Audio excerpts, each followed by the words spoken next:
ಎಲ್ಲರಿಗೂ ನಮಸ್ಕಾರ.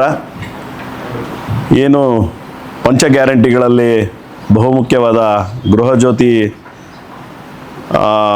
ಗ್ಯಾರಂಟಿಯ ಏನು ಪರಿಷ್ಕರಣೆ ಅಥವಾ ಅಪ್ಡೇಟ್ ಅಂತ ಏನು ಮಾಡ್ತಾ ಇದ್ದೀವಿ, ಆ ನಿಟ್ಟಿನಲ್ಲಿ ಒಂದು ಕಾರ್ಯಕ್ರಮವನ್ನು ನಮ್ಮ ಬೆಸ್ಕಾಂ ಕಡೆಯಿಂದ ರೂಪಿಸಿದ್ದಾರೆ.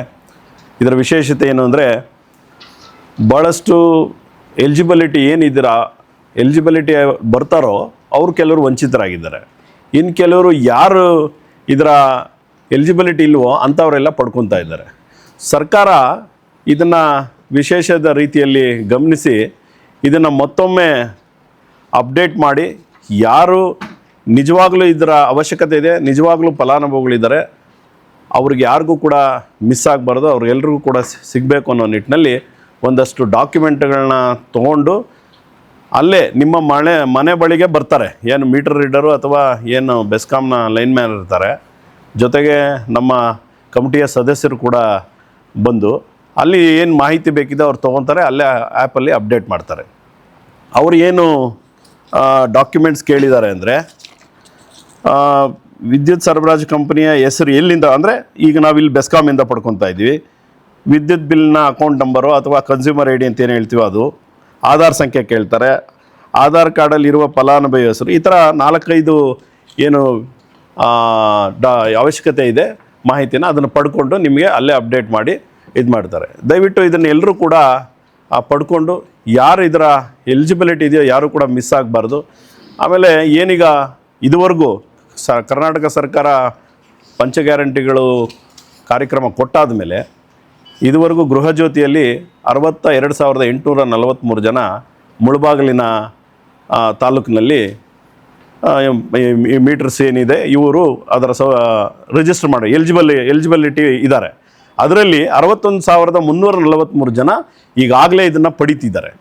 ಸೊ ಈಗ ಲಾಸ್ಟ್ 2 ಮಂತಿಂದ ಈ ಬಿಲ್ಸ್ ಸ್ಟಾಪ್ ಮಾಡಿ ಈ ಆ್ಯಪ್ನ ಅಪ್ಡೇಟ್ ಮಾಡಬೇಕು ಅನ್ನೋ ನಿಟ್ಟಿನಲ್ಲಿ ಅವರು ಪಾಪ ಹಗಲಿರುಳು ಶ್ರಮಿಸ್ತಾ ಇದ್ದಾರೆ. ಆದಷ್ಟು ಬೇಗನೆ ಮುಗಿಸಿ ಈ ಗೊಂದಲಗಳಿಗೆ ತೆರೆ ಎಳಿಬೇಕು ಅಂತ ಪ್ರಯತ್ನ ಪಡ್ತಿದ್ದಾರೆ. ತಾವೆಲ್ಲರೂ ಕೂಡ ಏನು ಸಾರ್ವಜನಿಕರು ಅಥವಾ ಏನು ಈ ಮುಳುಬಾಗಿಲಿನ ಇದ್ರಿ, ತಾವು ದಯವಿಟ್ಟು ಇದನ್ನು ಸದುಪಯೋಗ ಪಡಿಸ್ಕೊಂಡು ಎಲ್ಲರೂ ಯಾರ್ಯಾರು ಅದರ ಅವಶ್ಯಕತೆ ಇದೆ ತಾವೆಲ್ಲರೂ ಕೂಡ ಈ ಪಂಚ ಗ್ಯಾರಂಟಿಯಲ್ಲಿ ಒಂದಾದ ಗೃಹಜ್ಯೋತಿಯನ್ನು ಸದ್ಬಳಕೆ ಮಾಡ್ಕೋಬೇಕು ಅಂತೇಳಿ ತಮ್ಮಲ್ಲಿ ವಿನಂತಿಸ್ಕೊತಾ ಇದ್ದೀವಿ.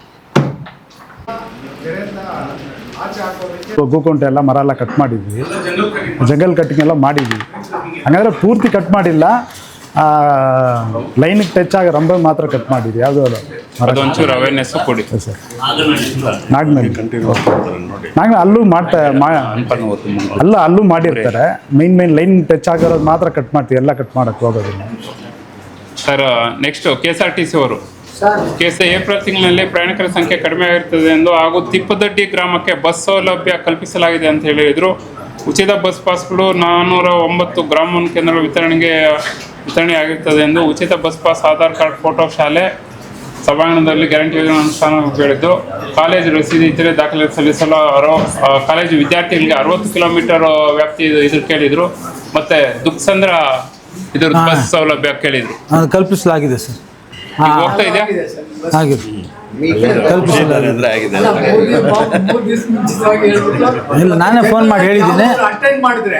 ತಾಯ್ಲೂರು ಗುಟ್ಟಳ್ಳಿದು ಆಗಿದೆ. ಹೋಗ್ತಾ ಇದೆಯಾ?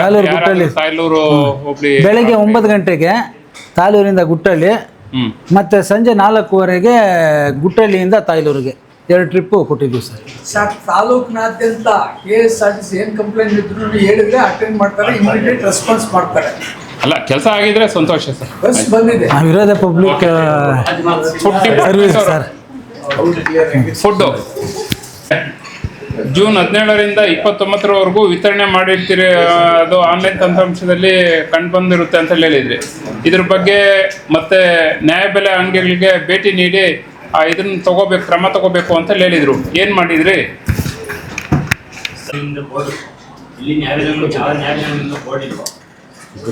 ಫುಡ್ ಇನ್ಸ್ಪೆಕ್ಟರ್ಸ್ ಇರುತ್ತೆ, ಎಲ್ಲ ನ್ಯಾಯಾಲಯಗಳು ವಿಸಿಟ್ ಮಾಡಿದ್ದಾರೆ. ಎಲ್ಲಿ ಬೋರ್ಡ್ ಇಲ್ಲೋ ಅವ್ರು ಕೂಲಿ ನೋಟಿಸ್ ಕೊಟ್ಟಿದ್ದಾರೆ, ಬೋರ್ಡ್ ಹಾಕ್ಲಿಕ್ಕೆ ಇಮಿಡಿಯೇಟ್ ಆಗಿ ಮಾಡ್ತಾರೆ.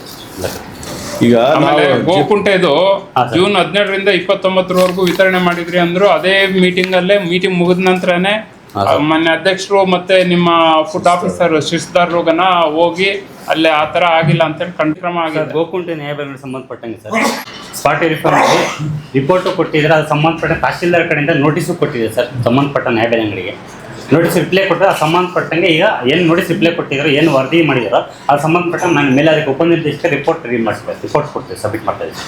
ಇನ್ನೂ ರಿಪೋರ್ಟ್ ಮಾಡಿ ಅದ್ರ ಮೇಲೆ ಕ್ರಮ ತಗೋಬೇಕು. ಪಟ್ಟಪ್ ಆಗಿದೆ ಸರ್. ಅವ್ರು ಏನು ನೋಟಿಸ್ ಕೊಟ್ಟಿದ್ದಾರೆ, ನೋಟಿಸ್ ರಿಪ್ಲೈ ತೊಗೊಂಡಿದ್ದೀವಿ. ಸ್ಪಾಟ್ ವೆರಿಫೈ ಎಲ್ಲ ರಿಪೋರ್ಟ್ ಸಮೇತ ತಹಶೀಲ್ದಾರ್ ಮತ್ತು ರಿಪೋರ್ಟ್ ಸಬ್ಮಿಟ್ ಮಾಡ್ತಾರೆ ಸರ್ ಮೊನ್ನೆ ಡಿಡಿಗೆ.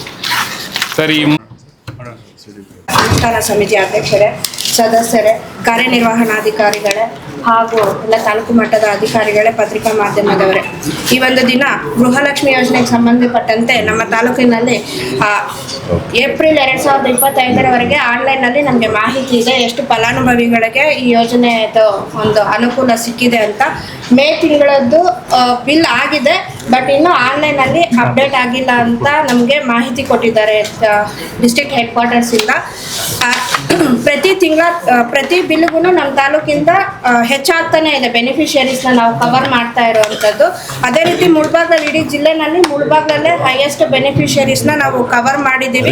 98.4% ಬೆನಿಫಿಷಿಯರೀಸ್ನ ನಾವು ಕವರ್ ಮಾಡಿ ಅವ್ರಿಗೆ ಪ್ರತಿ ತಿಂಗಳು ಗೃಹಲಕ್ಷ್ಮಿ ಯೋಜನೆ ಒಂದು ಏನೋ ರಿಸಲ್ಟ್ ಅವ್ರಿಗೆ ಸಿಗಬೇಕು, ಅದನ್ನ ಸಿಗೋ ಥರ ನಾವು ನೋಡ್ಕೋತಾ ಇದ್ದೀವಿ. ಏನಾದರೂ ಪ್ರಾಬ್ಲಮ್ ಇದ್ದು ಗೃಹಲಕ್ಷ್ಮಿಗೆ ಸಂಬಂಧಪಟ್ಟಂತೆ ಏನು ಯಾವ ತಿಂಗಳಲ್ಲಾದರೂ ಅಮೌಂಟ್ ಬಂದಿಲ್ಲ ಅಂತ ಅನ್ನೋರಿಗೆ ನಾವು ಸಮಿತಿ ಸದಸ್ಯರ ಕಡೆಯಿಂದ ಮತ್ತು ಅಧ್ಯಕ್ಷರ ಕಡೆಯಿಂದ ಮಾಹಿತಿ ಬಂದ್ರೂ ಅದು ಏನು ರೇಷನ್ ಕಾರ್ಡ್ ಚೆಕ್ ಮಾಡಿ ನಾವು ಅದನ್ನು ಕೂಡಲೇ ಸ್ಪಂದಿಸ್ತಾ ಇದ್ದೀವಿ. ಏನಾದರೂ ಪ್ರಾಬ್ಲಮ್ ಇದ್ದರೆ ಸಾರ್ಟ್ ಔಟ್ ಮಾಡ್ತಾ ಇದ್ದೀವಿ. ಈಗ ಮತ್ತೆ ಸರ್ಕಾರದಿಂದ ಮೊನ್ನೆ ಹೊಸದಾಗಿ ಸೂಚನೆ ಬಂದಿದೆ, ಏನಂತಂದರೆ ರಿವೆರಿಫಿಕೇಷನ್ ಮಾಡಬೇಕು ಅಂತ ಹೇಳಿಬಿಟ್ಟು ಗೃಹಲಕ್ಷ್ಮಿ ಯೋಜನೆಗೆ ಸಂಬಂಧಪಟ್ಟಂತೆ. ಅದಕ್ಕೋಸ್ಕರ ಈಗ ಆಲ್ರೆಡಿ ನಾವು ಮೈಕ್ರೋ ಪ್ಲಾನನ್ನು ಸಿದ್ಧಪಡಿಸಿ ಡಿಸ್ಟ್ರಿಕ್ಟ್ಗೆ ಸಬ್ಮಿಟ್ ಮಾಡಿದ್ದೀವಿ. ಯೋಜನೆದು ಅದು ಯಾವ ರೀತಿ ಮಾಡಬೇಕು ಅಂತ ನಿರ್ದೇಶನಗಳು ಬಂದ ಮೇಲೆ ನಾವು ಮತ್ತೆ ಗೃಹಲಕ್ಷ್ಮಿ ಸರ್ವೆಯನ್ನು ಈ ತಾಲೂಕು ಮಟ್ಟದಲ್ಲಿ ಪ್ರಾರಂಭ ಮಾಡ್ತೀವಿ ಅಂತ ಸಭೆಗೆ ನಾನು ತಿಳಿಸ್ಕೊಡ್ತಾ ಇದ್ದೀನಿ. ಓಕೆ ಮೇಡಮ್, ಈಗ ಲಾಸ್ಟ್ ಹಾಂ ಸರ್. ಈಗ 98.4% ಇದೆ ಓವರಾಲ್, ರೂರಲ್ ಮತ್ತು ಅರ್ಬನ್. ಸರಿ ಸರ್. ಸೊ ಅದರಲ್ಲಿ ಅರ್ಬನ್ 99.38% ತಗೊತಾ ಇದ್ದಾರೆ. ಹೌದು ಸರ್. ಸೊ ಯಾರು ನೋಂದಣಿ ಮಾಡ್ಕೊಂಡಿರೋರಲ್ಲಿ ಮಾಡ್ಕೊಂಡಿರೋದು. ಸೊ ಅರೌಂಡ್ 57,653 ಪೀಪಲ್ ತಗೊತಾ ಇದ್ದಾರಾ ಹೌದು ಸರ್. ಏಪ್ರಿಲಲ್ಲಿ? ಏಪ್ರಿಲ್. ಓಕೆ, 57,653. Madam, okay. ಈಗ ಸರಿ, ಗೃಹಲಕ್ಷ್ಮಿದು ಈಗ ನೀವು ಹೇಳಿದ್ರೆ ಅಪ್ಡೇಟ್ ಮಾಡೋಕ್ಕೆ ಮುಂದೆದು ಅಂತ. ಈಗೇನಾಗ್ತಿದೆ ಗೊತ್ತಾ ಮೇಡಮ್, ಈ SIR ಪ್ರೋಗ್ರೆಸ್ ಇರೋದ್ರಿಂದ ಈಗ ಭಾಳಷ್ಟು ನಿಮ್ಮ ಅಂಗನವಾಡಿ ಕಾರ್ಯಕರ್ತರು BLOs ಆಗಿದ್ದಾರೆ. ಈಗ BLOs ಆಗಿ ಅವ್ರು ಕೆಲಸ ಮಾಡ್ತಾ ಇರೋದ್ರಿಂದ ಅಂಗನವಾಡಿ ವರ್ಕಿಂಗಲ್ಲಿ ಇದೆಯಾ ಇಲ್ವಾ? ಸರ್, ಅಂಗನವಾಡೀಸ್ ವರ್ಕಿಂಗಲ್ಲಿದೆ. ಅವ್ರಿಗೆ ಏನು ಇನ್ಸ್ಟ್ರಕ್ಷನ್ಸ್ ಕೊಟ್ಟಿದ್ದೀವಿ ಅಂತಂದರೆ ಬೆಳಗ್ಗೆ ಬಂದು ಫಸ್ಟ್ ಅವರ್ ಅಂಗನವಾಡಿ ಕೆಲಸ ಮಾಡಿ ಆಮೇಲೆ ಫಸ್ಟ್ ಅವರ್ ಮೇಲೆ ಇದು ಹೋಗಬೇಕು, BLO ಕೆಲಸ ಮಾಡಬೇಕು ಅಂತ ಇನ್ಸ್ಟ್ರಕ್ಷನ್ಸ್ ಕೊಟ್ಟಿದ್ದೀವಿ ಸರ್. ಯಾಕಂದರೆ BLO ಕೆಲಸ ಚುನಾವಣಾ ತುರ್ತಾಗಿರೋದ್ರಿಂದ. ಬಟ್ ಯಾವುದೇ ರೀತಿಯಾಗಿ ನಾವು ಅಂಗನವಾಡಿ ಕೇಂದ್ರಗಳನ್ನ ಮುಚ್ಚಿಸಿಲ್ಲ ಸರ್. ಸಹಾಯಕರ ಕಡೆಯಿಂದ ನಾವು ಕೆಲಸ ಮಾಡಿಸ್ತಾ ಇದ್ದೀವಿ. ಇಲ್ಲ, ಬಟ್ ಕೆಲವು ಸಾರ್ವಜನಿಕರ ಕಡೆಯಿಂದ ನಮಗೆ ಕಾಲ್ ಬಂದಿರೋದ್ರಿಂದ ಹೇಳ್ತಾ ಇದ್ದೀನಿ. ಕೆಲವು ಕಡೆ ಅಂದರೆ ಎಂಟೈರ್ ಮುಳಬಾಗ್ಲು ಅಂತ ಹೇಳ್ತಾ ಇಲ್ಲ, ಕೆಲವು ಕಡೆ ಎಲ್ಲ ಅಂಗನವಾಡಿ ಕ್ಲೋಸೇ ಮಾಡ್ಬಿಡ್ತಿದ್ದಾರೆ, ಇಲ್ಲ ಸರ್, ನಡೆಸ್ತಾ ಇಲ್ಲ. ದಯವಿಟ್ಟು ನೋಡಿ, ಆ ಥರ ಏನಾದರೂ ಕಂಪ್ಲೇಂಟ್ ಬಂದರೆ ನನಗೆ ಹೇಳಿದ್ರೆ ನಾವು ಇಮಿಡಿಯೇಟ್ ಆ್ಯಕ್ಷನ್ ತಗೊತೀವಿ ಸರ್. ನೋಡಿ, ಅದನ್ನೊಂದು ಸ್ವಲ್ಪ ಇದು ಮಾಡಿ. ಓಕೆ, SIR ಇಂಪಾರ್ಟೆಂಟ್, ಅವರು ಹೋಗಿದ್ದಾರೆ. ಅವರು ಇಲ್ಲದ ಪಕ್ಷದಲ್ಲಿ ಅಟ್ಲೀಸ್ಟ್ ಅವ್ರ ಅಸಿಸ್ಟೆಂಟ್ಸ್ ಆದರೂ ಏನು ಇದೆಯೋ ಅದನ್ನ ಕ್ಲಿಯರ್ ಮಾಡ್ಬೋದಲ್ಲ ಮೇಡಮ್. ಮತ್ತೆ ಅರ್ಬನ್ಗಿಂತ ರೂರಲಲ್ಲಿ ಕಡಿಮೆ ಫಲಾನುಭವಿ ಇದ್ದಾರೆ. 99.38% ಅರ್ಬನಲ್ಲಿ ಸೌಲಭ್ಯ ಪಡ್ತಾ ಇದ್ದಾರೆ. ಆದರೆ ಹಳ್ಳಿನಲ್ಲಿ ಇದು ಕಡಿಮೆ ಆಗಿದೆ. ಏಕೆ? ಹಳ್ಳಿನಲ್ಲಿ ಜಾಸ್ತಿ ಆಗಬೇಕಾಯ್ತಲ್ಲ ಸರ್. ಹಳ್ಳಿನಲ್ಲಿ ಏನಾಗಿದೆ ಅಂತಂದರೆ ಮೈಗ್ರೇಟ್ ಆಗಿಬಿಟ್ಟಿರ್ತಾರೆ ಸರ್ ಟೌನ್ಗೆ. ಆದರೆ ರೇಷನ್ ಕಾರ್ಡ್ ಹಳ್ಳಿನಲ್ಲೇ ಇರುತ್ತಲ್ವಾ? ಇಲ್ಲ ಸರ್, ಈಗ ರೇಷನ್ ಕಾರ್ಡ್ ನೋಡಿದ್ದೀವಿ ನಾವು. ರೇಷನ್ ಕಾರ್ಡ್ ಬೇಸ್ ಮೇಲೆ ಆಧಾರ್ ಸೀಡೆಡ್ ಅಕೌಂಟ್ಗೆ ಅವ್ರಿಗೆ ಬೆನಿಫಿಟ್ ಹೋಗುವಂಥದ್ದು ಇದು. ಅವ್ರದ್ದು ರೇಷನ್ ಕಾರ್ಡ್ ಎಲ್ಲಿರುತ್ತೆ ಏನು ಅಂತ ಇಲ್ಲ, ಎಲ್ಲಾದರೂ ಇರಲಿ ಅವ್ರದ್ದು ಆಧಾರ್ ಯಾವ ಇದಕ್ಕೆ ಮ್ಯಾಪ್ ಮಾಡಿರ್ತಾರೋ ಆ ಅಕೌಂಟ್ಗೆ ಅವ್ರಿಗೆ ದುಡ್ಡು ಹೋಗುತ್ತೆ ಸರ್. ಆ ಥರ ಏನಾದರೂ ಸಮಸ್ಯೆ ಇದ್ದರೆ ನಮಗೆ ಬಂದು ಕಂಪ್ಲೇಂಟ್ ಕೊಟ್ಟರು ನಾವು ಇಮಿಡಿಯೇಟ್ ಆ್ಯಕ್ಷನ್ ತಗೊತೀವಿ ಸರ್. ಈ ರಿವೆರಿಫಿಕೇಷನ್ ಅನ್ನೋದು ಏನು ಸ್ಟಾರ್ಟ್ ಆಗುತ್ತೆ ಈಗ ಸರ್ವೆ, ಮತ್ತೆ ಅದರಲ್ಲಿ ಎಲ್ಲ ಫಿಲ್ಟರ್ ಆಗಿ ಮತ್ತೆ ಯಾರಾದರೂ ನೈಜ ಫಲಾನುಭವಿಗಳು ತಪ್ಪೋಗಿದ್ರೆ ಅವ್ರಿಗೆ ಬೆನಿಫಿಟ್ ಅನ್ನ ಕೊಡ್ಸೋಂಥ ಒಂದು ಪ್ರಯತ್ನನ ನಾವು ಮಾಡ್ತೀವಿ ಸರ್. ನೋಡಿ ಮೇಡಮ್, ಯಾಕಂದ್ರೆ ಅರ್ಹ ಫಲಾನುಭವಿಗಳು ಹೆಚ್ಚಾಗಿ ಗ್ರಾಮಾಂತರ ಪ್ರದೇಶದಲ್ಲೇ ಇರೋವಂಥದ್ದು. ಅವ್ರಿಗೆ ಯಾವುದೇ ಕಾರಣಕ್ಕೂ ಮಿಸ್ ಆಗಬಾರ್ದು. ಇದು ಏನಾದರೂ 1 or 2 ಇಂಥವು ಕಡಿಮೆ ಆಗಿತ್ತಂದ್ರೆ ಇದನ್ನ ರೈಸ್ ಮಾಡ್ತೀವಿ ಸರ್. ಮೇಡಮ್, ಈಗ ಸಾಹೇಬರು ಅರ್ಬನ್ನಲ್ಲಿ ನಗರ ಪ್ರದೇಶಗಳಲ್ಲಿ ಜಾಸ್ತಿ 99.38. ಆಗಿದ್ದಾರೆ, ಹಳ್ಳಿ ಗ್ರಾಮಾಂತರ ಪ್ರದೇಶದಲ್ಲಿ ಕಡಿಮೆ ಅಂತ ಹೇಳಿ. ನಮ್ಮ ಹೆಚ್ಚುವರಿ ಪಂಚಾಯತಿಲಿ ಎಷ್ಟು ಜನ ಮೈಗ್ರೇಷನ್ ಆಗಿದ್ದಾರೆ ಟೌನ್ಗೆ? ಸರ್ ಸ್ಟ್ಯಾಟಿಸ್ಟಿಕ್ಸ್ ಜನರಲ್ ಆನ್ಸರ್ ಹೌದು ಸರ್ ಸ್ಪೆಸಿಫಿಕ್ ಎಷ್ಟು ಚೆನ್ನಾಗಿದ್ದಾರೆ ಪಂಚಾಯತಿಗೆ, ಓವರ್ ತಾಲೂಕು ಆಲ್ ಪಂಚಾಯತೀಸ್ ಅಲ್ಲಿ sir over all taluk all ಕಡಿಮೆ ಆಗಿದೆ ಅಂತ ಹೇಳ್ತಾರೆ. ಕಡಿಮೆ ಇದ್ದೀರಿ, ಆ 2% ಕಡಿಮೆ ಆಗೋದಕ್ಕೇನು ಅಂತ. ಈಗ ಅವರು ಹಳ್ಳಿನಲ್ಲಿಲ್ಲ ಟೌನಲ್ಲಿ ಅಂದರೆ ಅವ್ರು ಟೌನ್ಶಿಪ್ ಬಿಡಿ, ಹಳ್ಳಿನಲ್ಲಿ ಎಷ್ಟು ಜನ ಇದ್ದಾರೋ ಅಷ್ಟಕ್ಕೂ ಹೋಗ್ಬೇಕಲ್ವಾ ಅನ್ನೋದು ಉದ್ದೇಶ. ಹಾಂ ಸರ್ ಅದನ್ನ ಸರ್ವೆ check ಮಾಡಿಸ್ತೀವಿ ಸರ್, Check ಸರ್ವೆ ಮಾಡಿ. ಮಾಡಿಸಿ ನೆಕ್ಸ್ಟ್ ಇದ್ರಲ್ಲಿ ಅಪ್ಡೇಟ್ ಆಯ್ತು, ಮಾಡ್ತೀವಿ ಈ ಮರು ಇದ್ರಲ್ಲಾದ್ರೂ ಸಮೀಕ್ಷೆನಲ್ಲಾದ್ರೂ ಆಗ್ಬೇಕು. ಪ್ರದೇಶದಲ್ಲಿ ಯಾಕೆ ಕಡಿಮೆ ಆಗಿದೆ ಅನ್ನೋ ಟ್ರೇಸ್ ಔಟ್ ಮಾಡಿ ಗುರುತಿಸಿ ಅವ್ರಿಗೆ ಖಂಡಿತ. ಗೊತ್ತಾ? ಸರಿ ಸರ್. ಮೇಡಮ್, ಈಗ ಈ ಶೀಟ್ ಪ್ರೆಸೆಂಟ್ ಮಾಡುತ್ತೆ ಕೋಲಾರ ಜಿಲ್ಲೆಯಲ್ಲಿರುವ ವಿವಿಧ ಪಡಿತರ ಚೀಟಿದಾರರ ಗೃಹಲಕ್ಷ್ಮಿ ಯೋಜನೆಯಡಿ ನೋಂದಣಿ ಮಾಡಿರುವ ವಿವರ. ಓಕೆ, ಹೌದು. ಕೋಲಾರ ಜಿಲ್ಲೆಯಲ್ಲಿ ಮುಳಬಾಗಲ್ ತಗೊಳ್ಳೋಣ. ಹೌದು ಸರ್. ಮುಳಬಾಗಲಲ್ಲಿ BPL 50,056, AAY 4,587, ಹೌದು ಸರ್. NPH ಅಂದರೆ ಅದು 247, PHH 3599. ಸೊ ಲಾಸ್ಟ್ ಏಪ್ರಿಲ್ ಮಂತಲ್ಲಿ 57,653 ಮೆಂಬರ್ಸ್ಗೆ ಸಿಕ್ಕಿದೆ ಹಾಂ ಸರ್. ಅಲ್ವಾ, DBT ಮಾಡಿದ್ದೀರಾ. ಸೊ ಈ 59,000 ಏನು ಎಲಿಜಿಬಲ್ ಫಲಾನುಭವಿಗಳಿದ್ದಾರೆ ಅಂದರೆ ನೋಂದಣಿ ಮಾಡ್ಕೊಂಡ್ರು, ಅವರಲ್ಲಿ 57,653 ಜನಕ್ಕೆ ಪ್ರೊಸೆಸ್ ಆಗಿದೆಯಾ ಅಥವಾ ಇದರಲ್ಲಿ ಇನ್ನೂ ಏನಾದ್ರು ಪೆಂಡಿಂಗ್ ಇದೆಯಾ? ಸರ್ ಪೆಂಡಿಂಗ್ ಯಾವುದು ಇಲ್ಲ. ಎಲ್ಲರೂ ಕ್ಲಿಯರ್ ಇದೆ, as per the clear data ಅದು. ಹೌದು ಸರ್. ಸೊ ಹಾಗಾದರೆ ಇಫ್ ಯು ಕ್ಯಾಲ್ಕುಲೇಟ್ ಪರ್ಸೆಂಟೇಜ್ 96.5% ಬರುತ್ತೆ. ನೋಡಿ, ನೀವೇ ಕ್ಯಾಲ್ಕುಲೇಟ್ ಮಾಡಿ. 59,739 ಜನ ನೋಂದಣಿದಾರರಿದ್ದಾರೆ. ಹಾಂ ಸರ್. ಆ ನೋಂದಣಿದಾರರಲ್ಲಿ 57,653 ಜನಕ್ಕೆ ಫಲಾನುಭವಿಗಳಿಗೆ ಹಣ ಕ್ರೆಡಿಟ್ ಆಗಿದೆ. ಹಂಗಂದಾಗ it will be a 96.5%. But ನಿಮ್ಮ ಡಾಕ್ಯುಮೆಂಟ್ 99 ಪಾಯಿಂಟ್ ಅಂತ ಏನೋ ಹೇಳ್ತಾರೆ, 98.40. 98.4 ಅಂತ ಹೇಳುತ್ತೆ. ಆಲ್ಮೋಸ್ಟ್ 1.9% ಡಿಫ್ರೆನ್ಸ್ ಬರ್ತಾ ಇದೆ. ಹೇಗೆ ಸರ್ ಇದು ಡಿಸ್ಟ್ರಿಕ್ಟ್ ಇಂದ ಅವರೇ ಕಳಿಸೋ ಅಂತದ್ದು ಸರ್. ನಮಗೆ ನಾನು ವೆರಿಫೈ ಮಾಡ್ತೀನಿ ಸರ್, Verify ಯಾಕೆ ಮಾಡಿ. ಅದು ತಪ್ಪಾಗಿದೆ ಅಂತ ನಾನು ನೀವೇ ಸ್ವಲ್ಪ ಬೇಕಾದ್ರೆ ಕ್ಯಾಲ್ಕುಲೇಟ್ ಮಾಡಿ. ಅಲ್ಲ ಸರ್, ನಿಮ್ ತಪ್ಪು ಇದು ನನಗೆ ಗೊತ್ತಾಯ್ತು ಸರ್, ಬಟ್ ನಾನು ಅದನ್ನ ಕ್ಯಾಲ್ಕುಲೇಟ್ ಮಾಡಿ ನಾನು ನೆಕ್ಸ್ಟ್ ಇದರಲ್ಲಿ ಏನು ಅಂತ ಅಪ್ಡೇಟ್ ಮಾಡ್ತೀನಿ ಯಾಕಂದ್ರೆ ನಮ್ ಡೇಟಾ ಅಲ್ವಲ್ಲ, ನಿಮ್ ಡೇಟಾನೇ ನಾನು ಹೇಳ್ತೇನೆ. ಸರ್. ಅದನ್ನೇ ಸರ್ ಅಪ್ಡೇಟ್ ಮಾಡ್ತೀನಿ ಸರ್. ಯಾಕಂದ್ರೆ ಇದು ಕನ್ಫ್ಯೂಸ್ ಆಗಬಾರ್ದು, ಏನಿದೆ ತಗೋಬೇಕು. ಅಕಸ್ಮಾತ್ ಏನಾದ್ರು ನಮ್ಮಲ್ಲಿ ಕಮ್ಮಿ ಇದ್ದಲ್ಲಿ ನಾವು ಏನು ಪ್ರಯತ್ನ ಮಾಡ್ಬೇಕು ಮುಂದೆ ಅವ್ರನ್ನ ಇದ್ರೊಳಗೆ ತಗೊಳ್ಳೋದಕ್ಕೆ ಅಂತ ಹೇಳ್ಬಿಟ್ಟು ನಾವು ಟ್ರೈ ಮಾಡ್ಬೇಕು. ಸರಿ ಸರ್. ಹಾಂ, ಇನ್ನು ಸ್ವಲ್ಪ ಅಪ್ಡೇಟ್ ಮಾಡಿ ಅಲ್ಲ, ನೆಕ್ಸ್ಟ್ ಟೈಮ್ ಏನಿದೆ ಅಂತ ನೋಡಿ ಅಲ್ಲ. ನೋಡ್ತೀನಿ ಸರ್. ಬೇರೆ ಏನಾದ್ರು ಇದ್ರೆ ಸದಸ್ಯರು ಕೇಳ್ಬೋದು. ಗೃಹಲಕ್ಷ್ಮಿ ಅಂದಾಗ ಸುಮ್ಮನೆ ಇದಾಗುತ್ತೆ. ಸೊ ಒನ್ಸ್ ಅದು ಮುಗಿಯೋಷ್ಟೊತ್ತಿಗೆ ಗೃಹಲಕ್ಷ್ಮಿ ಅವ್ರದ್ದು ಸ್ಟಾರ್ಟ್ ಆಗ್ಬೋದು. ಅಂದ್ರೆ ಏನಾಗಿದೆ ಸರ್, ನಮ್ಮ ಅಂಗನವಾಡಿ ಕಾರ್ಯಕರ್ತರೆಲ್ಲ ಆಲ್ಮೋಸ್ಟ್ ಗೃಹಲಕ್ಷ್ಮಿ ಸರ್ವೆಗೆ ಅಂತ ನೇಮಕ ಮಾಡ್ತಾ ಇದ್ದೀವಿ ಸರ್. ಬಟ್ ಅದನ್ನ ಬಿಟ್ಟು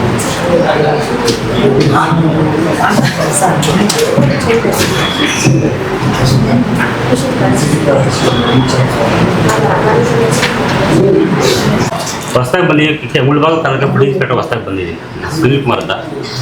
ಇದನ್ನ ನಮ್ಮ ಇಲಾಖೆ ಆಹಾರ ಇಲಾಖೆಗೆ ಸಂಬಂಧಪಟ್ಟಂಗೆ ಇದು ಅಂಕಿಅಂಶಗಳ ಮಾಹಿತಿ ಕೊಡ್ತೀವಿ ದಯವಿಟ್ಟು. ನಮ್ಮ ಮುಳಬಾಗ ತಾಲೂಕಲ್ಲಿ ಒಟ್ಟು 119 ನ್ಯಾಯಬೆಲೆ ಅಂಗಡಿ ಇದೆ. 119 ನ್ಯಾಯಬೆಲೆ ಅಂಗಡಿ ಇದೆ. ಮತ್ತು ಅಂತ್ಯೋದಯ ಪಡಿಚೀಟಿಗಳು 4,732, BPL 56,831 ಕಾರ್ಡ್ಸ್ ಇದೆ. ಪ್ರತಿ ವ್ಯಕ್ತಿಗೆ ನಮ್ಮ ಇಲಾಖೆಯಿಂದ 10 kg ರೇಷನ್ ಕೊಡ್ತೀವಿ. BPL ಕಾರ್ಡ್ ಹೋಲ್ಡರ್ಸ್ಗೆ 10 kg, ಅದರಲ್ಲಿ 7 kg ಅಕ್ಕಿ, 3 kg ರಾಗಿ. ಓಕೆ, ಮತ್ತು ಅಂತ್ಯೋದಯ ಕಾರ್ಡ್ಗೆ ಏನು ಮಾಡ್ತೀವಿ ಅಂದರೆ ಅದು ಒಬ್ಬರಿರಲಿ ಇಬ್ಬರಿರಲಿ 3 ಜನ ಇದೆ, 21 kg ರಾಗಿ, 14 kg ಅಕ್ಕಿ ಕೊಡ್ತೀವಿ.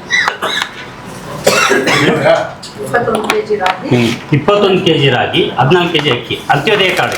ಅವ್ರು ಒಬ್ಬರಿರಲಿ ಇಬ್ಬರಿರಲಿ 3 ಜನ ಇದೆ, 35 kg ರೇಷನ್ ಕೊಟ್ಟು. 5 ಜನ ಇದ್ರು ಅಷ್ಟೇ. 5 ಜನ ಇದ್ರೆ 3 ಜನಕ್ಕೆ ಮೇಲೆ ಇದ್ರೆ ರೇಷನ್ ಜಾಸ್ತಿ ಆಗುತ್ತೆ. 10 kg. ಇಬ್ಬರಿಂದ 3 ಜನ ಇದ್ರೆ ಮೇಡಮ್ 3 ಜನ ಒಳಗಡೆ ಇದ್ರೆ 35, 35, 4 ಜನ 40, 5 ಜನ 50, 60 ಜಂಪ್ 5 ಕೆಜಿ ಜಾಸ್ತಿ. ಜಂಪ್ 10 kg ಜಂಪ್ ಜಾಸ್ತಿ. 45 ಬರುತ್ತೆ. 4 ಜನ ಇದ್ರೆ ಸರ್ 4 ಜನ ಇದ್ರೆ 40 kg. 4 ಜನ 40 kg ಆಯ್ತಲ್ಲ, ಒಬ್ಬರಿಗೆ 10 kg ಲೆಕ್ಕ ಸರ್ಕಾರದಲ್ಲೇ. ರಾಗಿ ಕಾನ್ಸ್ಟೆಂಟ್. ಹಾಂ, ರಾಗಿ 21 kg.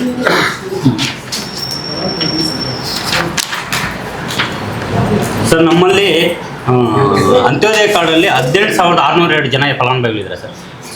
18,602 ಜನ ಕೊಡ್ತಾ ಇದ್ದಾರಮ್ಮ. ಕೊಡ್ತಿದ್ದೀವಿ ಮೇಡಮ್. ಮೇಡಮ್ ಕೊಡ್ತೀವಿ ಈ ತಿಂಗಳಿಂದ. ಅದೇನು ಗೊತ್ತಾ, MSP ರಿಕ್ರೂಟ್ಮೆಂಟ್ ರೈತರಿಂದ ತಗೊಳ್ವಲ್ಲ, ರೈತರಿಂದ ಡಿಸ್ಟರ್ಬ್ ಮಾಡ್ತಾರೆ.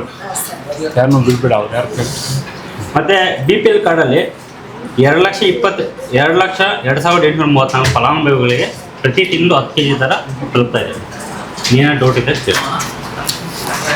ಸರ್. ಬೆಳಗ್ಗೆ 6ರಿಂದ ಸಂಜೆ 10. ಬೆಳಗ್ಗೆ 6ರಿಂದ ಸಂಜೆ 10 ಸರ್. ಈ ಹೊಸದಾಗಿ ಆದೇಶ ಮಾಡಿದ್ದಾರೆ ಸರ್ ಇಲಾಖೆ. ಈಗ ಹೊಸದಾಗಿ ಮೊನ್ನೆ ನೀನು ದಿವಸ 1 ವೀಕ್ ಆಯ್ತು ಆದೇಶ ಮಾಡಿ ಬೆಳಗ್ಗೆ 6ರಿಂದ ಸಂಜೆ 10ರವರೆಗೂ ನೈಟ್ 10ರವರೆಗೂ ಮಾಡಿ. ಅಂದರೆ ಇನ್ ಬಿಟ್ವೀನ್ ಗ್ಯಾಪ್ ಇರುತ್ತಲ್ಲ.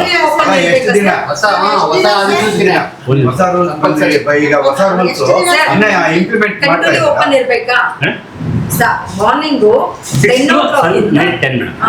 ಅಂದರೆ ಎತ್ತುಳ್ಳಿ ರೇಷನ್ ಎತ್ತುಳ್ಳಿ ಆಗುತ್ತಲ್ಲ ಅಲ್ಲಿಂದ ಮುಂದೆ ಕೊನೆವರೆಗೂ ಓಪನ್.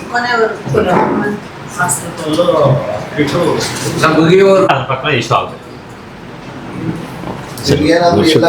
ಅಕಸ್ಮಾತ್ ಅಲ್ಲ 100 ಗ್ರಾಮ್ ಸಹನು ಹಿಡಿಯೋದಕ್ಕೆ ಅವಕಾಶ ಇಲ್ಲ. ಆ ಥರ ಯಾವುದಾದ್ರೂ ಡಿಪೋನಿಂದ ಹಿಡ್ಕೊಂಡಿದ್ರೆ ಆ ಡಿಪೋ ಇದನ್ನ ಲೈಸೆನ್ಸ್ನೇ ರದ್ದುಪಡಿಸಿ ಅವ್ರ ಮೇಲೆ ಕ್ರಮ ತಗೊಳ್ತೀರಿ. ಇದರಲ್ಲಿ 2 ಮಾತಿಲ್ಲ. ಯಾರಾದರೂ ಆ ಥರದ್ದು ಮಾಹಿತಿ ಇತ್ತಂದರೆ ಆಹಾರ ಇಲಾಖೆಗಾಗಿರ್ಬೋದು ಅಥವಾ ನಮ್ಮ ಗ್ಯಾರಂಟಿ ಸಮಿತಿ ಅಧ್ಯಕ್ಷರಾಗಿರ್ಬೋದು ನಮಗಾಗಲಿ ತಿಳಿಸಿದಲ್ಲಿ ನಾವು ಕ್ರಮ ವಹಿಸ್ತೀರಿ. ಮತ್ತು ಈ ಅವಧಿದೇನಿತ್ತೋ ಈ ಅವಧಿದು ಸಾಕಷ್ಟು ಕಡೆ ಇದನ್ನು ಚರ್ಚೆ ಆಗ್ತಾನೇ ಇದೆ. ಈ ಚರ್ಚೆ ಅನ್ವಯದ ಆಧಾರದ ಮೇಲೆ ಕಳೆದ ವಾರದಿಂದ ಇದು ಸರ್ಕಾರ ಆದೇಶ ಮಾಡಿದೆ. ಇದನ್ನು ಕಡ್ಡಾಯವಾಗಿ ಎಲ್ಲ ಡಿಪೋಗಳಿಗೂ ತಿಳಿಸಿ ಇದನ್ನು ಅನುಷ್ಠಾನ ಮಾಡಬೇಕು. ಖಂಡಿತ ಸರ್, ಖಂಡಿತ. ಅಲ್ಲ ಈಗ ನೀವು 6 to 10 ಅಂತಿರಲ್ಲ, ಇನ್ ಬಿಟ್ವೀನ್ ಏನಲ್ವಲ್ವಾ? ಸೊ 3 ಇದೆ. ಈಗ ನೀವು 6 ಗಂಟೆಯಿಂದ 10 ಗಂಟೆವರೆಗೂ ಸರ್ಕಾರ ಆದೇಶ ಹೊರಡಿಸಿದೆ. 6 ಗಂಟೆಯಿಂದ 10 ಗಂಟೆವರೆಗೂ ಇರಬೇಕು. ಒಂದ್ಸರಿ ಎತ್ತೋಳಿ ಆದ ನೆಕ್ಸ್ಟ್ ದಿನದಿಂದ ಸ್ಟಾಕ್ ಏನು ಲಿಫ್ಟ್ ಮಾಡ್ತಾರೆ ಅದರ ನೆಕ್ಸ್ಟ್ ಡೇಯಿಂದ ಅವರು 6 to 10 ವರ್ಕ್ ಮಾಡಬೇಕು until the end of this month. ಇದೆ ಅಲ್ವಾ? ಇದೇ ಅಲ್ವಾ ಪ್ರೊಸೀಜರು? ಈಗ ಸಾರ್ವಜನಿಕರು ಕೇಳೋ ಕ್ವಶನ್ ಥರ ಒಬ್ಬರು VSSNಗೋ ಅಥವಾ ಯಾವುದೋ ಸಂಘ ಸಂಸ್ಥೆಗೋ ಯಾವುದಕ್ಕೋ ನೀವು ಪ್ರಾಧಿಕಾರ ಕೊಟ್ಟಿದ್ದೀರ. ಒಬ್ರಿಗೆ 3 ಪ್ರಾಧಿಕಾರ ಇದ್ರೆ ಅವ್ರು ಹೇಗೆ 6 to 10 ಕೆಲಸ ಮಾಡ್ತಾರೆ? ಯಾವುದೇ ಒಂದು ಸಂಸ್ಥೆಗೆ 2ರಿಂದ 3 ನ್ಯಾಯ ಅಂಗಡಿ ಇದೆ. ಈ ಕೋಆಪರೇಟಿವ್ ಅಂದ್ರೆ ವ್ಯವಸಾಯ ಸೇವಾ ಸಂಘ ಹೇಳಿ ಅವು ಏನ್ ಮಾಡ್ಬೇಕಂದ್ರೆ ಇಷ್ಟು ನ್ಯಾಯ ಅಂಗಡಿ ಅಷ್ಟು ನ್ಯಾಯ ಅಂಗಡಿ ಒಂದು ಸೇಲ್ಸ್ ಮೆನ್ ಅಂತ ನೇಮಕ ಮಾಡ್ಕೊಬೇಕು. ಸೇಲ್ಸ್ ಮೆನ್ ಅಸ್ಟೇಟ್ ಮಾಡ್ಕೊಬೇಕು. ಅಷ್ಟೇ ಪ್ರತಿಯೊಬ್ಬ ಅಂಗಡಿಗೂ ಒಂದು ಸೇಲ್ಸ್ ಮೆನ್ ಇರ್ತಾರೆ. ಓಕೆ, ಇಲ್ಲ ಅಂದ್ರೆ ಸರ್ ಮಾಡ್ಲೇಬೇಕು ಸರ್. ನ್ಯಾಯ ಅಂಗಡಿ ಸೇಲ್ಸ್ ಮೆನ್ ನೇಮಕ ಮಾಡ್ಕೊಳ್ಳೇಬೇಕು. ನೀವು ಪ್ರಾವಿಷನ್ ಕೊಟ್ಟಿದ್ದೀರಾ, ಬಟ್ ಅವ್ರು ಮಾಡ್ತಾ ಇದ್ದಾರಾ? ಮಾಡ್ಬೇಕು ಸರ್, ಮಾಡ್ಕೋಬೇಕು ಸರ್. ಆಯ್ತು, ಒಂದು 10 days ಆಯ್ತು ಸರ್. 10 days.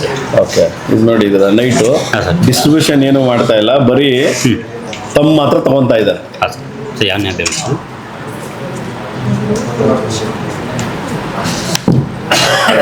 ನ್ಯಾಯ ಅಂಗಡಿ ಯಾವುದು ಈಗ ಅವ್ರು ಕಂಪ್ಲೇಂಟ್ ಹೇಳಿದ್ರಲ್ಲ ಅದೇ ಗೋಕುಟ ಸರ್. ಹಾಂ, ನಮಸ್ಕಾರಗಳು. ಈ ಯೋಜನೆ ಪಂಚ ಯೋಜನೆಗಳಲ್ಲಿ, ಪಂಚ ಗ್ಯಾರಂಟಿ ಯೋಜನೆಗಳಲ್ಲಿ ಶಕ್ತಿ ಯೋಜನೆ ಒಂದು ಪ್ರಮುಖ ಯೋಜನೆ ಆಗಿದೆ. ಈ ಯೋಜನೆ ಪ್ರಾರಂಭವಾಗಿ ಇಲ್ಲಿಗೆ ಸುಮಾರು 3 ವರ್ಷಗಳ ಮೇಲೆ 2 ತಿಂಗಳಾಯಿತು, ಅಂದರೆ 38 ತಿಂಗಳಾಯಿತು. ಅಂದಿನಿಂದ ಈ ಯೋಜನೆಯು ಅತ್ಯಂತ ಯಶಸ್ವಿಯಾಗಿ ಜಾರಿಯಲ್ಲಿದ್ದು ಇದರ ಉಪಯೋಗತೆಯನ್ನು ಕೋಟ್ಯಾಂತರ ರಾಜ್ಯದ ಮಹಿಳೆಯರು ಪಡೆದುಕೊಳ್ಳುತ್ತಿದ್ದು ಇದು ಗೋಲ್ಡನ್ ಬುಕ್ ಆಫ್ ವರ್ಲ್ಡ್ ರೆಕಾರ್ಡ್ಸಲ್ಲೂ ಸಹ ಒಂದು ರಾಜ್ಯದಲ್ಲಿ ಅತಿ ಹೆಚ್ಚಿನ ಸಂಖ್ಯೆಯ ಮಹಿಳಾ ಪ್ರಯಾಣಿಕರು ನಮ್ಮ ಕರ್ನಾಟಕದಲ್ಲಿ ಪ್ರಯಾಣಿಸಿದ್ದಾರೆಂದು ಇದರ ಬಗ್ಗೆ ಒಂದು ದಾಖಲೆಯೂ ಸಹ ಆಗಿದೆ. ಈ ಯೋಜನೆ ಎಷ್ಟೊಂದು ಯಶಸ್ವಿಯಾಗಿದೆ ಎಂಬುದಕ್ಕೆ ಸಾಕ್ಷಿಯಾಗಿದೆ. ಮುಂದೆಯೂ ಸಹ ಈ ಯೋಜನೆಯನ್ನು ಇನ್ನೂ ಯಶಸ್ವಿಗೊಳಿಸಲು ನಮ್ಮ ಬಸ್ ಸ್ಟ್ಯಾಂಡ್ಗಳಲ್ಲಿ ಮಹಿಳೆಯರಿಗೆ ಎಂದು ವಿಶೇಷವಾಗಿ ಶಿಶುಪಾಲನಾ ಕೊಠಡಿಯನ್ನು ಎಲ್ಲ ತಾಲೂಕು ಮಟ್ಟದ ಬಸ್ ಸ್ಟ್ಯಾಂಡ್ಗಳಲ್ಲಿ ಸುಸಜ್ಜಿತಗೊಳಿಸಲಾಗುತ್ತಿದೆ. ಅದೇ ರೀತಿ ಸ್ಟೂಡೆಂಟ್ಸ್ಗೆ ಏನಾದರೂ ತೊಂದರೆ ಆಗ್ತದೆಂದು ಪೊಲೀಸು ಚೌಕಿಯನ್ನು ಸಹ ನಿರ್ಮಿಸಿ ಪ್ರಯಾಣಿಕರ ಸುರಕ್ಷತೆಗೆ ಹೆಚ್ಚಿನ ಆದ್ಯತೆ ಕೊಡಲಾಗುತ್ತಿದೆ. ಈ ಯೋಜನೆ ಪ್ರಾರಂಭವಾದ್ದರಿಂದ ಇದುವರೆಗೂ ತಿಂಗಳಿಗೆ ಸುಮಾರು ನಮ್ಮ ಮುಳಬಾಗಿಲು ತಾಲೂಕಿನಲ್ಲಿ 7,74,000 ಜನ ಒಂದು ತಿಂಗಳಿಗೆ ಪ್ರಯಾಣ ಮಾಡುತ್ತಿದ್ದು ಇದಕ್ಕೆ ಸುಮಾರು 2,58,00,000 ಇದರಿಂದ ಆದಾಯ ಬರುತ್ತಿರುತ್ತದೆ. ಇದುವರೆಗೂ 38 ತಿಂಗಳಲ್ಲಿ ಇದುವರೆಗೂ ಇದರ ಯೋಜನೆಯನ್ನು ನಮ್ಮ ತಾಲೂಕಿನಲ್ಲಿ ಮಾತ್ರ 2,89,00,000 ಜನ ಮಹಿಳಾ ಪ್ರಯಾಣಿಕರು ಸದುಪಯೋಗಪಡಿಸಿಕೊಂಡಿದ್ದು ಇದರಿಂದ 96,56,00,000 ಆದಾಯ ಬಂದಿರುತ್ತದೆ. ಅದೇ ರೀತಿ ಇತ್ತೀಚೆಗೆ ನಮ್ಮ ಘನ ಸರ್ಕಾರವು ಗಂಡು ಮಕ್ಕಳಿಗೂ ಸಹ ಉಚಿತ ಪಾಸ್ ವ್ಯವಸ್ಥೆಯನ್ನು ಕಲ್ಪಿಸಿದ್ದು. ಜೂನ್ 1ರಿಂದ ಉಚಿತ ಪಾಸ್ಗಳನ್ನು ಸಹ ವಿತರಿಸಲಾಗುತ್ತಿದ್ದು, ಇದುವರೆಗೂ ಸುಮಾರು 2354 ಉಚಿತ ಪಾಸ್ಗಳನ್ನು ಗಂಡು ಮಕ್ಕಳಿಗೆ ವಿತರಿಸಲಾಗಿದೆ.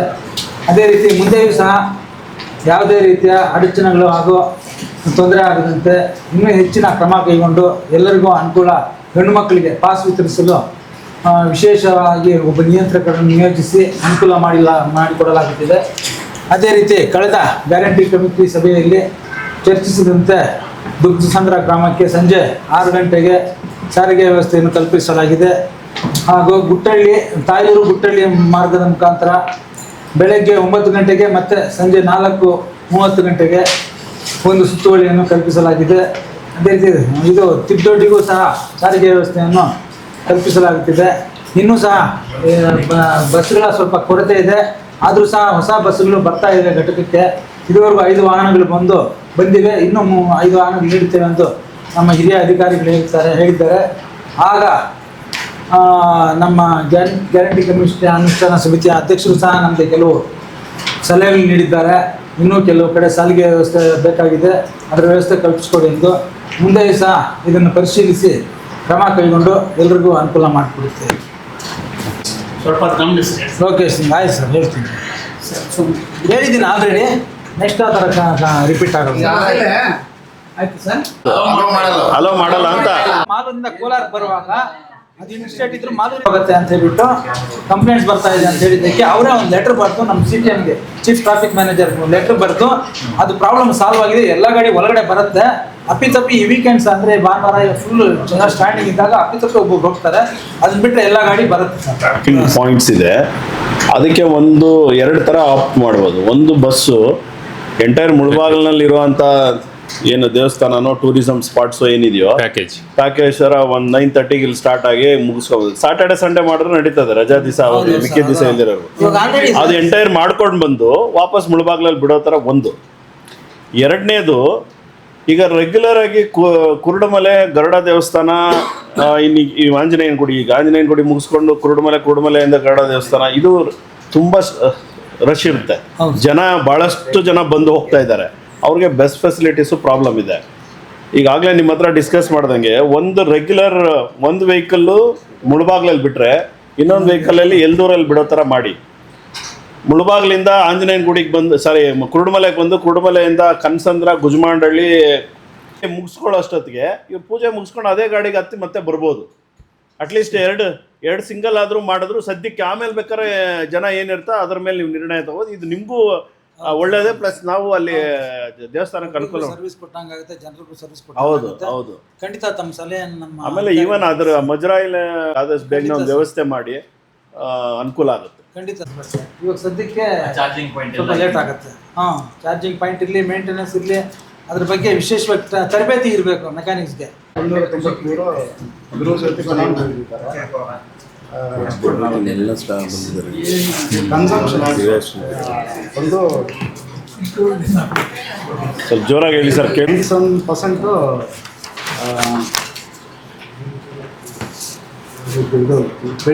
ಬರ್ತಾ ಇದೆ. ಇದು ಬಿಟ್ಟು ನಾವೇನು ಮಾಡ್ತಿದ್ವಿ ಅಂದರೆ ಗೃಹ ಜ್ಯೋತಿ ಬೆನಿಫಿಷರೀಸ್ ಈಗ ವೇರಿಯೇಷನ್ ಆಗೋದೇ ಇಲ್ವಾ ಸರ್? ವೇರಿಯೇಷನ್ ಆಗುತ್ತೆ ಸರ್, ಒಂದು ಡಿಕ್ರೀಸ್ ಇನ್ಕ್ರೀಸ್ ಏನಾಗಲ್ವಾ? ಇಲ್ಲ ಸರ್, ಇವಾಗ ಮಾಡ್ತಾ ಇದೀವಲ್ಲ ಸರ್, ಇದರಲ್ಲಿ ಡಿಕ್ರೀಸ್ ಆಗ್ತಾ ಇತ್ತು ಆಗುತ್ತೆ. ಯಾಕಂದ್ರೆ ಇನ್ನು IT GST ಇನ್ನೊಂದು ಏನೋ ಬಂದು ಡಿಕ್ರೀಸ್ ಆಗ್ತಾ ಇದೆ, ತೆಗೆದಾಕ್ತಿರಲ್ವಾ? ಈಗ 200 ಯೂನಿಟ್ಗಿಂತ ಅವ್ನು ಹೆಚ್ಚಾಗಿ 10-50 ಬಳಸಿದ್ ನಾವು, ಅವಾಗ ಒಂದು ಕಡಿಮೆ ಆಗ್ಲೇಬೇಕಲ್ವಾ ಇದರಲ್ಲಿ ಲಿಸ್ಟಲ್ಲಿ ಆಗುತ್ತೆ. ಆ ಥರ ಫುಲ್ ಬಿಲ್ 200 ಯೂನಿಟ್ಸ್ ಕ್ರಾಸ್ ಮಾಡಿರೋರು ಅಥವಾ ಕೆಳಗೆ ಮೇಲೆ ಬಂದಿರೋರು ಆ ಥರ ಏನು ಡಿಫ್ರೆನ್ಸ್ ಆಗೋದೇ ಇಲ್ವಾ ಸರ್? ಹೆಚ್ಚಿಗೆ ಆಗೋದಿಲ್ಲ ಆಗುತ್ತೆ ಕರೆಕ್ಟಾಗಿ ಅಂತ. ಈಗ ಗೃಹ ಜ್ಯೋತಿ ಬಂದ ಮೇಲೆ ಕನ್ಸಂಪ್ಷನ್ ಜಾಸ್ತಿ ಆಗಿದೆಯಾ? ಲಾಸ್ಟ್ ಟೈಮು ನಾವು ಪ್ರಭಾಕರ್ ಅವರು ಯಾರೋ ಬಂದಿದ್ರು ಅನ್ಸುತ್ತೆ, ಅವ್ರಿಗೆ ಹೇಳಿದ್ವಿ. ಇಲ್ಲಿ ಈಗ 97.38 ಅಂತ ಬರ್ತಾ ಇದೆ. ಎಗೇನ್ ಇವರು ನಮ್ಮ ಸದಸ್ಯರು ಕೇಳ್ತಾ ಇದ್ರು, ಅಡ್ವೊಕೇಟ್ ಅವರು 90, ಎಲ್ಲೂ ನೋಡಿ 99.34% ಎಲ್ಲಿ ಸರ್? ಅದು ವಿಲೇಜ್ ಗ್ರಾಮಾಂತರ. ಡಿಫ್ರೆನ್ಸ್ ನಮ್ಗೆ ಗೊತ್ತಾದರೆ ಅಟ್ಲೀಸ್ಟ್ ಏನು ಅಂತ ಅವ್ರು ಗೈಡ್ ಮಾಡೋಕ್ಕಾದ್ರೂ ಇದಾಗುತ್ತೆ. ಇದೊಂದು ಕಾಲಮ್ ಮಾಡಿ ಎಂಟ್ರಿ ಮಾಡಿ, ಲಾಸ್ಟ್ ಟೈಮ್ ಹೇಳಿದ್ವಿ ಎಂಟ್ರಿ ಮಾಡಿ ಘೋಷಣೆ ಮಾಡಿದ್ದೆ ಯುವನಿಧಿ ಕಾರ್ಯಕ್ರಮ ಅಂತೇಳಿ. ಇದು ಈ ಕಾರ್ಯಕ್ರಮ ಬಂದು 2023 ಡಿಸೆಂಬರ್ ಅಲ್ಲಿ ಜಾರಿಗೆ ಆಗಿದೆ. ಇಲ್ಲಿವರೆಗೂ 32 ಮಾಸಗಳನ್ನ ಪೂರೈಸಿ 33ನೇ ಒಂದು ಮಾಸದಲ್ಲಿ ನಡೀತಾ ಇದೆ, ಯಶಸ್ವಿಯಾಗಿ ನಡೀತಾ ಇದೆ. ಈ ಯುವನಿಧಿ ಸಂಬಂಧಪಟ್ಟಂಗೆ ನಮ್ಮ ಫಲಾನುಭವಿಗಳು ಏನಿದ್ದಾರೆ ಅವರು ಡಿಗ್ರಿ ಸ್ಟೂಡೆಂಟ್ಸ್ ಅಥವಾ PG ಸ್ಟೂಡೆಂಟ್ಸ್ ಆಗಿರ್ತಾರೆ ಅಥವಾ ಡಿಪ್ಲೊಮಾ ಸ್ಟೂಡೆಂಟ್ಸು. ಈ 3 ಥರದ ಕ್ಯಾಟಗರಿ ವೈಸ್ ಸ್ಟೂಡೆಂಟ್ಸ್ ಮಾತ್ರ ಇದರಲ್ಲಿ ನಮಗೆ ಬರ್ತಾರೆ, ಬೇರೆ ಸ್ಟೂಡೆಂಟ್ಸು ಬರಲ್ಲ. ಇದರಲ್ಲಿ ನಮಗೆ ಪ್ಯಾರಾಮೀಟರ್ಸ್ ಬೇರೆ ನಮ್ಮ ಗ್ಯಾರಂಟಿ ಯೋಜನೆಗಳಿಗೆ ನಮಗೆ ಏನು ವ್ಯತ್ಯಾಸ ಅಂದರೆ ಅಲ್ಲಿ ಸ್ವಲ್ಪ ಕಂಡೀಷನ್ಸು ಕಡಿಮೆ ಇದೆ, ನಮ್ಮಲ್ಲಿ ಕಂಡೀಷನ್ಸು ಸ್ವಲ್ಪ ಜಾಸ್ತಿ ಇದೆ. ಯಾಕಂದರೆ ಅವನು ಈಗ ಒಬ್ಬ ಡಿಗ್ರಿ ಸ್ಟೂಡೆಂಟ್ಸ್ ಪಾಸಾಗಿ ಒಂದು 6 ತಿಂಗಳು ಅವನಿಗೆ ಯಾವುದೇ ಒಂದು ಉದ್ಯೋಗ ಸಿಗದೆ ಪಕ್ಷದಲ್ಲಿ ಇದು ಒಂದು ಅವರಿಗೆ ಒಂದು ಯೋಜನೆ ಅವರಿಗೆ ಅಪ್ಲಿಕೇಬಲ್ ಆಗುತ್ತೆ. ಅದೇ ರೀತಿ ಅವರು ಸ್ವಯಂ ಉದ್ಯೋಗ ಮಾಡ್ತಿದ್ರೆ ಅವ್ರಿಗೆ ಬರಲ್ಲ. ಆಮೇಲೆ ಅವರು ಎಲ್ಲಾದರೂ ಹೈಯರ್ ಎಜುಕೇಷನ್ ಮಾಡ್ತಾ ಇದ್ರೆ ಬರಲ್ಲ. ಈ ಥರದ ಕಂಡೀಷನ್ ಇರೋದ್ರಿಂದ ಸ್ವಲ್ಪ ಫಲಾನುಭವಿಗಳ ಸಂಖ್ಯೆ ಬೇರೆದಕ್ಕಿಂತ ನಮಗೆ ಅಲ್ಲಿ ಫಿಲ್ಟರ್ ಆಗೋದ್ರಿಂದ ಕಡಿಮೆ ಇದೆ. ಹಂಗಾಗಿ ನಮಗೆ ಅದೊಂದೇ ಅಲ್ಲ ರೀ, number of degree holders complete ಮಾಡೋ ಔಟ್ಕಮ್ ಕೂಡ ಇಂಪಾರ್ಟೆಂಟ್ ಅಲ್ಲ.